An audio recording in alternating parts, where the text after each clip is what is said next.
पूर्व में आप पर क्रोधित होने के लिए मैं क्षमा चाहता हूं।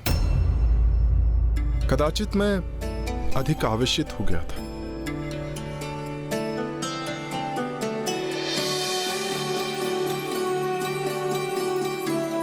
मैं तो आपसे अत्यधिक प्रेम करता हूं और क्षमा चाहता हूं कि मेरा तेज आपके लिए असहनीय हो जाता है।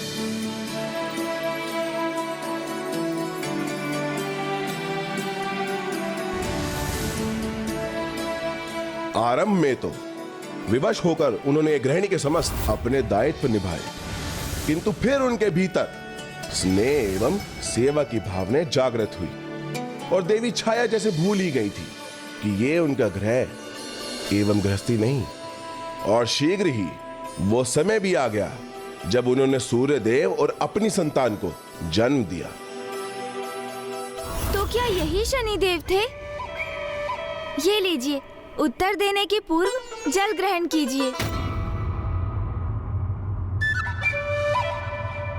मुझे ज्ञात है आपको बार बार टोकने से आप छल्ला रहे हैं लंकेश, किंतु युक्ति तो मेरी यही है कि जलपान करा करा कर मैं आपका उदर इतना भर दूं कि आप लघु शंका जाने के लिए विवश हो जाएं, क्योंकि नहीं जा पाएंगे लंकेश तब लंका जब उन्हें व्याकुल करेगी उनकी आई लघु शंका।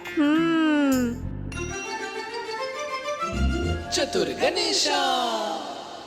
नहीं, वह शनिदेव नहीं, मनु थे, जिनके जन्म के उपरांत देवी छाया ने अपनी गृहस्थी अर्थात चारों संतानों एवं सूर्य देव की सेवा में अपने आप को पूर्ण रूप से व्यस्त कर लिया। तो क्या सूर्य देव को कभी उनके वास्तविक परिचय को लेकर कोई संदेह नहीं हुआ? उन्हें संदेह तो अवश्य हुआ था, किंतु दो स्त्रियों में समानता कितनी ही हो, पति अपनी पत्नी को ना पहचाने ऐसा संभव नहीं। किंतु आरंभ में जो सूर्य देव को प्रतीत हुआ कि देवी संज्ञा के भेद में उन्हें जो प्रतीत हो रहा था, वो श्रृंगार की घटना के उपरांत देवी संज्ञा स्वयं में परिवर्तन ले आई, किंतु फिर भी उनका संक्षेप पूर्ण रूप से शांत नहीं हुआ और देवी छाया ने स्वयं को पूर्ण रूप से सूर्य देव के परिवार के प्रति समर्पित कर दिया। तो वो उनकी दूसरी संतान शनिदेव के साथ गर्भवती थी। तब कुछ ऐसा घटित हुआ कि पूर्ण रूप से सब कुछ परिवर्तित हो गया।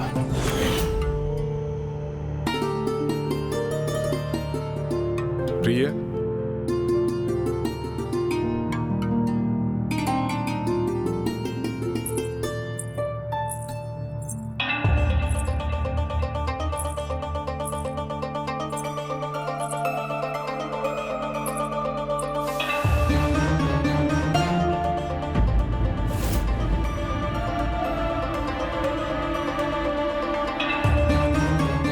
ये दर्पण पिघल गया, किंतु देवी संज्ञा पर मेरे तेज का कोई प्रभाव नहीं हुआ। ये कैसे संभव? क्या रहस्य है इसके पीछे?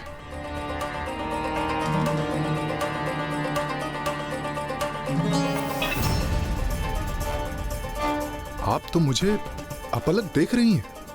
आपका तेज इतना दिव्य और इतना मनोरम है कि मन करता है कि बिना पलक झपकाए बस आपको ही देखते रहें। अच्छा, तो आपको मेरे तेज से कोई समस्या नहीं है? कैसी समस्या प्रभु? एक समय था जब आप मुझे एक क्षण भी नहीं देख पाती थी, और आज आप अलग देख रही हैं। वो सत्य था या ये सत्य है?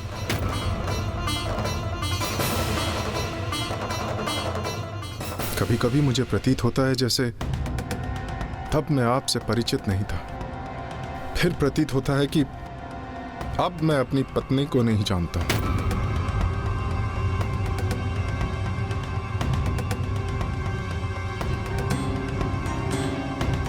अब हमारे संबंध में वो दृढ़ता है जो पूर्व में नहीं थी। हम दोनों, हमारा परिवार आनंदित है, किंतु फिर भी एक दीर्घ समय से मुझे किसी कमी का आभास हो रहा है। आप आप ऐसा क्यों कह रहे हैं स्वामी? क्या मैंने आपकी सेवा में कोई कमी शेष रहने दी? क्या मैंने आपकी प्रत्येक आज्ञा का पालन नहीं किया? किंतु अनेकों बार आपको देखकर ऐसा प्रतीत होता है जैसे मेरी संज्ञा मेरे समक्ष होकर भी मेरे समीप नहीं। कभी कभी मुझे प्रतीत होता है कि मैं संज्ञा के साथ नहीं, उसकी छाया के साथ।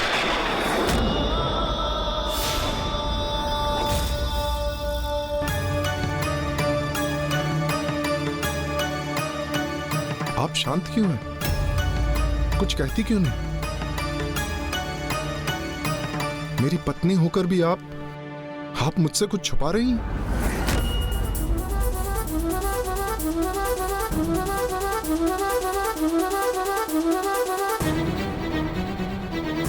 आपका इस प्रकार मौन रहना मेरे मन में अनेकों संशय उत्पन्न कर रहा है कि आप मेरी पत्नी हैं भी या नहीं। मेरी आज्ञा का सदैव पालन करती है ना, तो फिर आज आपके मुख से एक भी शब्द उत्पन्न क्यों नहीं हो रहा? कैसे बताऊं आपको स्वामी? देवी संज्ञा को वचन जो दिया है मैंने, मैं वचनबद्ध हूं। पति का पत्नी से और पत्नी का पति से कुछ भी गुप्त रखना ग्रस्त जीवन की मर्यादा के विरुद्ध है। और आपका इस प्रकार मौन रहने का एक ही अर्थ है कि आप मुझसे कुछ गुप्त रख रही हैं। आप ऐसा क्यों सोच रहे हैं स्वामी?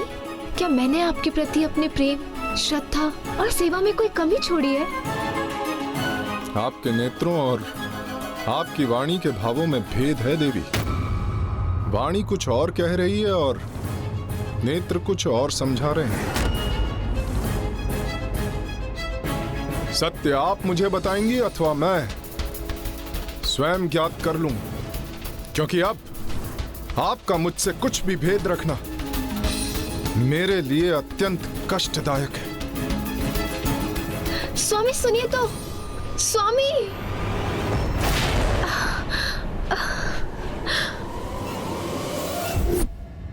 माता छाया कितनी लाचार थी।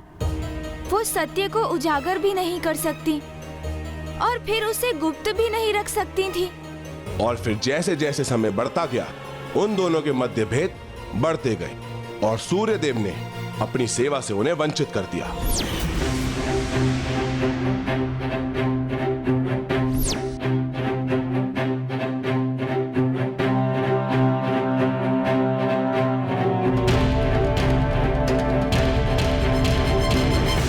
जैसे जैसे सूर्यदेव देवी छाया से दूर होने लगे, वैसे वैसे उनके गर्भ में पल रहे शिशु के क्रोध में वृद्धि होने लगी।